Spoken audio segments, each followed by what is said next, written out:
ব্যবসা করতে ভাই পুঁজি লাগে না, আমি বলছি। যদি ব্যবসা করতে চান, ব্যবসা আমরা যারা ব্যবসা করতে চাই তাদের মধ্যে অনেক বড় একটা ভুল ধারণা আছে, বিশেষ করে বাংলাদেশ এবং ভারতের মানুষের মধ্যে, যে ব্যবসা করতে প্রচুর টাকা লাগে। কিন্তু গবেষণা বলছে স্বল্প পুঁজির ব্যবসার সফলতার হার অনেক বেশি। ইনভেস্টোপিডিয়ার মধ্যে 18% ব্যবসা শুরু করার 1 বছর এবং 50% ব্যবসা শুরু করার 5 বছরের মধ্যেই ব্যর্থ হয়ে যায়। কিছু গবেষকরা কারণ হিসেবে কয়েকটি বিষয় উল্লেখ করেছেন। তার মধ্যে একটি কারণ হচ্ছে টু লিটল ফাইন্যান্সিং বা অল্প পুঁজি দিয়ে ব্যবসা শুরু না করা। বাংলাদেশ এবং ভারতের পরিসংখ্যান বলছে 70% যুবক ব্যবসা করতে প্রচুর টাকা লাগে এই চিন্তা করেই ব্যবসা করার সাহস পায় না।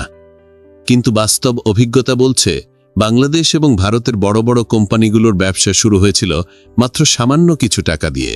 শুনলে অবাক লাগবে, বাংলাদেশের সময় টিভি এবং সিটি গ্রুপের মালিক জনাব ফজলুর রহমান তার ব্যবসা শুরু করেছিলেন মাত্র 42 টাকা দিয়ে। বিভিন্ন ব্যবসায়িক প্রতিবেদন অনুযায়ী বর্তমানে তার কোম্পানির সম্পদের পরিমাণ $2.3 বিলিয়ন। অন্যদিকে বাংলাদেশ বস্ত্র এবং পোশাক খাতের বৃহত্তম গোষ্ঠী হচ্ছে নোমান গ্রুপ। তারা বছরে প্রায় $1 বিলিয়ন মূল্যের টেক্সটাইল ও পোশাক জাতীয় পণ্য বিদেশে রপ্তানি করে। বর্তমানে তাদের পুঁজির পরিমাণ 17,000 কোটি টাকা বলে বিভিন্ন সংবাদ মাধ্যমে উল্লেখ রয়েছে। আর এই কোম্পানিটির যাত্রা শুরু হয়েছিল মাত্র 67 টাকার পুঁজি দিয়ে। তেমনিভাবে শত শত সফল ব্যবসায়ীরা তাদের ব্যবসা শুরু করেছিলেন অল্প কিছু টাকার মাধ্যমে। বর্তমান সময়ে ভারতের পরিচিত ব্যবসায়ী মুকেশ আম্বানির বাবা ধীরুভাই আম্বানি বিজনেস শুরু করেছিলেন মাত্র 15,000 টাকা দিয়ে। সুতরাং যাদের মাথায় এই ধারণা আছে যে অল্প টাকা দিয়ে ব্যবসা করা যায় না, তারা এই ধারণাটি পুরোপুরিভাবে ভেঙে ফেলুন। কারণ ইন্ডিয়ান টাইমস সহ বিভিন্ন প্রতিবেদনে বলা হয়েছে যারা স্বল্প পুঁজিতে ব্যবসা শুরু করে তারা ধীরে ধীরে ব্যবসার সফলতার মূল রহস্যটা শিখে ফেলে এবং দীর্ঘ সময় ব্যবসায় টিকে থাকে। আর যারা শুরুতেই বড় পরিমাণ টাকা নিয়ে ব্যবসা শুরু করে, কোনো কারণে ব্যবসায় লস হলে তাদের পুরো পুঁজিতেই ধাক্কা লাগে এবং পরবর্তীতে অনেকেই মানসিকভাবে নিরুৎসাহিত হয়ে পড়ে। তারা ধরে নেয় যে ব্যবসা মানেই লস। আজকের ভিডিওতে আমি এমন 3টি অল্প পুঁজির ব্যবসা নিয়ে আলোচনা করব যেগুলো বর্তমানে 2026 সালের জন্য অনেক উপযোগী বলে অনেক বিশেষজ্ঞ মনে করেন এবং যার মধ্যে থেকে আপনি ইচ্ছা করলে আগামী কয়েক বছরের মধ্যে ব্যবসায় সফলতা আনতে পারবেন। এই ব্যবসাগুলো সম্মানজনক এবং লাভজনক। বিভিন্ন উদ্যোক্তা বলছেন এই ব্যবসায় 20 থেকে 40% পর্যন্ত লাভ করা সম্ভব বাস্তব অভিজ্ঞতার ভিত্তিতে।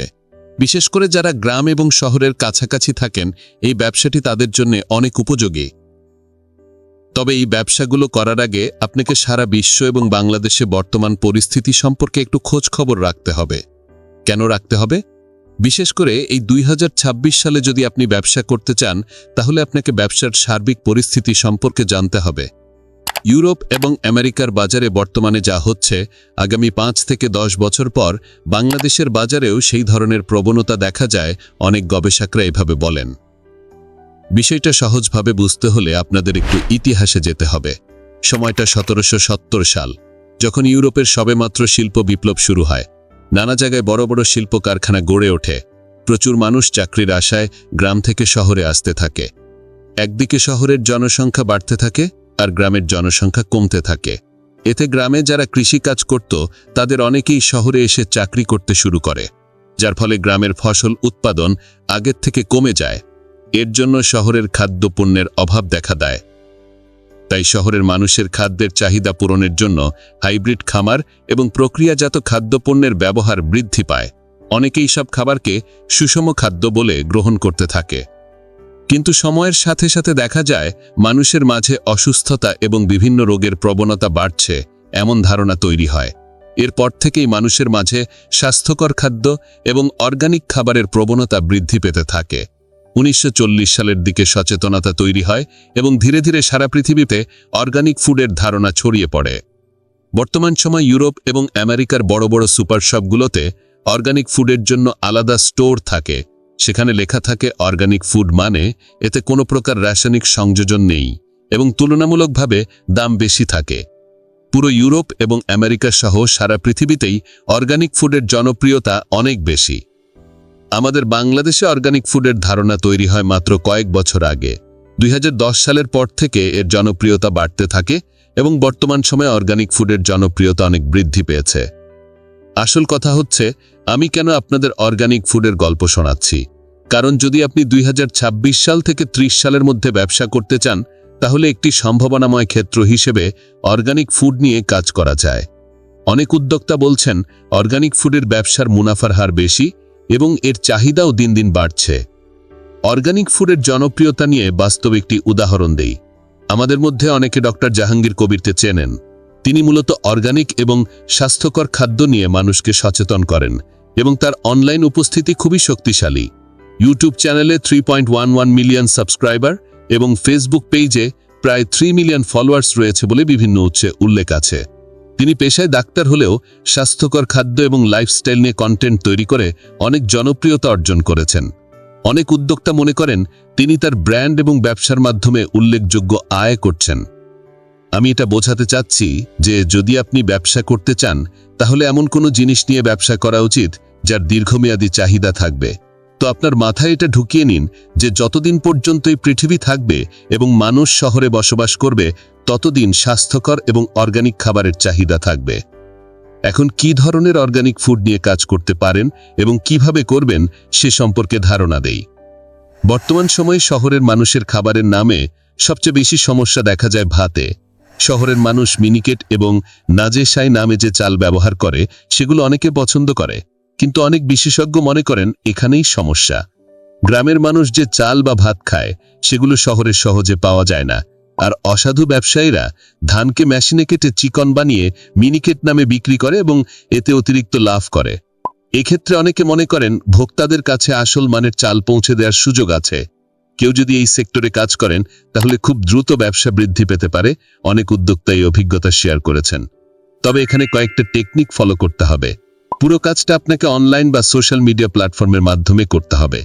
আপনি যদি কোনো একটা নির্দিষ্ট এলাকায় দোকান খুলে বসেন, তাহলে সেই এলাকার 5 থেকে 10,000-এর মতো কাস্টমার পাবেন। কিন্তু যদি আপনি ফেসবুক এবং ইউটিউবে উপস্থিতি তৈরি করেন, তাহলে প্রচুর কাস্টমার পাওয়া সম্ভব। বর্তমান সময় সবাই তাদের ব্যবসাটাকে অনলাইনে নিয়ে যাচ্ছে। ফেসবুকে অ্যাড রান করে প্রচুর কাস্টমারের কাছে পৌঁছে যাচ্ছে এবং প্রতিদিন তারা প্রচুর সেল পাচ্ছে। কেউ চট্টগ্রাম থেকে মাছ এনে বিক্রি করছে, কেউ অর্গানিক মধু, খেজুরের গুড়, দই, বাদাম, পিঠা বিক্রি করছে। অনেকে প্রতিদিন উল্লেখযোগ্য পরিমাণ প্রোডাক্ট সেল দেয়, এটা তাদের শেয়ার করা তথ্য। তো আপনি কি করতে পারেন? আপনার এলাকার ধান সংগ্রহ থেকে শুরু করে সেগুলো সংরক্ষণ এবং চাল বানানো পর্যন্ত পুরো প্রসেসটা ফেসবুকের মাধ্যমে কাস্টমারের কাছে দেখাতে পারেন। এতে মানুষের আপনার প্রতি বিশ্বাস বাড়বে এবং অনেক উদ্যোক্তা এভাবেই তাদের সেল বাড়াচ্ছে। অর্ডার নিয়ে ট্রান্সপোর্টেশন কোম্পানিগুলোর মাধ্যমে বাংলাদেশের যে কোনো প্রান্তে 1 থেকে 2 দিনের মধ্যে সেই চাল পৌঁছে দেওয়া যায়। আপনি যদি চাল নিয়ে ব্যবসা করতে চান, তাহলে ন্যূনতম 1 থেকে 2 লাখ টাকা নিয়ে ছোট পরিসরে শুরু করা যায়।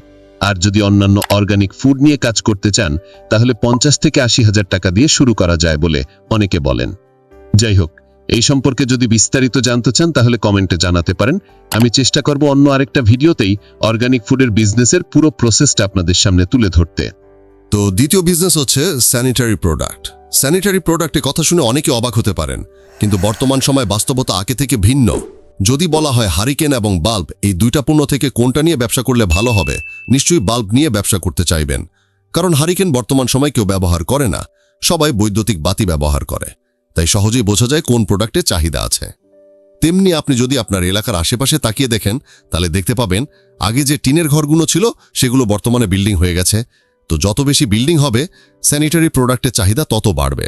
বিভিন্ন তথ্য অনুযায়ী বাংলাদেশের ইতিহাস বলছে 2012 সালে স্যানিটারি প্রোডাক্টের চাহিদা কম ছিল, আর বর্তমানে এই চাহিদা অনেক বেড়েছে। বাংলাদেশের বেশিরভাগ স্যানিটারি প্রোডাক্ট আসে চীন থেকে, কারণ দেশের ভেতরে তেমন বেশি কারখানা নেই। তো এই সুযোগটা কাজে লাগানো যায়। মাত্র 2.5 লাখ টাকার পুঁজি নিয়ে স্যানিটারি প্রোডাক্ট উৎপাদক শুরু করে কেরানীগঞ্জের একজন উদ্যোক্তা। এখন উল্লেখযোগ্য পুঁজি করেছেন বলে বিভিন্ন প্রতিবেদনে উল্লেখ রয়েছে। আপনি চাইলে তার মতো 1 থেকে 2 লাখ টাকা নিয়ে এই ব্যবসা শুরু করতে পারেন। যদি অদম্য ইচ্ছা এবং চেষ্টা থাকে, তাহলে এই ব্যবসায় সফল হওয়া সম্ভব বলে অনেক উদ্যোক্তা মনে করেন। তৃতীয় যে ব্যবসাটার কথা আমি বলবো, সেই ব্যবসায় আপনি 30 থেকে 50% পর্যন্ত লাভ করতে পারেন অনেক ব্যবসায়ীর অভিজ্ঞতা অনুযায়ী। যদি আপনি দৈনিক 10,000 টাকার প্রোডাক্ট বিক্রি করতে পারেন, তাহলে 3 থেকে 5,000 টাকা লাভ হতে পারে। বাস্তবে ব্যবসায়ীরা বলেন এটাই ঘটে। ফার্মাসি ব্যবসাও 3 থেকে 50% পর্যন্ত লাভ করা যায়। এটা আমি বলছি না, যারা অলরেডি ব্যবসা করছে তারাই বলছে।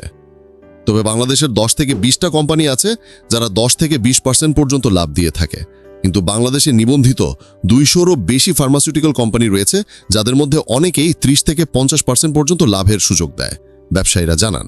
তো যারা মূলত গ্রামের শিক্ষিত বেকার আছেন তারা ফার্মাসিউটিক্যাল পণ্য বা ওষুধ নিয়ে ব্যবসা করতে পারেন। আর এই ওষুধের ব্যবসাটা একটা সম্মানজনক পেশা। মানে আপনি যদি একটা ফার্মেসি খুলে বসেন তাহলে দেখবেন অনেকেই আপনাকে সম্মান দিচ্ছে। তবে ফার্মেসি ব্যবসা শুরু করার আগে আপনাকে কয়েকটা বিষয় মাথায় রাখতে হবে। প্রথম বিষয়টি হচ্ছে ফার্মেসির ব্যবসার জন্য একটি ড্রাগ লাইসেন্স অবশ্যই লাগবে এবং আইন মেনে চলা জরুরি। আর দ্বিতীয়টি হচ্ছে ফার্মাসিস্ট হিসেবে দক্ষতা বাড়ানোর জন্য 3 মাস মেয়াদি একটি কোর্স করতে হবে এবং ন্যূনতম এসএসসি পাশের সার্টিফিকেট থাকতে হবে। আর কোনো কিছু জানার থাকলে কমেন্ট বক্সে কমেন্ট করতে পারেন, আমি চেষ্টা করব আপনাদের কমেন্টের উত্তর দেওয়ার জন্য। আজকের ভিডিও এই পর্যন্তই, দেখা হচ্ছে পরবর্তী ভিডিওতে। ততক্ষণ পর্যন্ত ভালো থাকুন, সুস্থ থাকুন এবং আমাদের সাথেই থাকুন।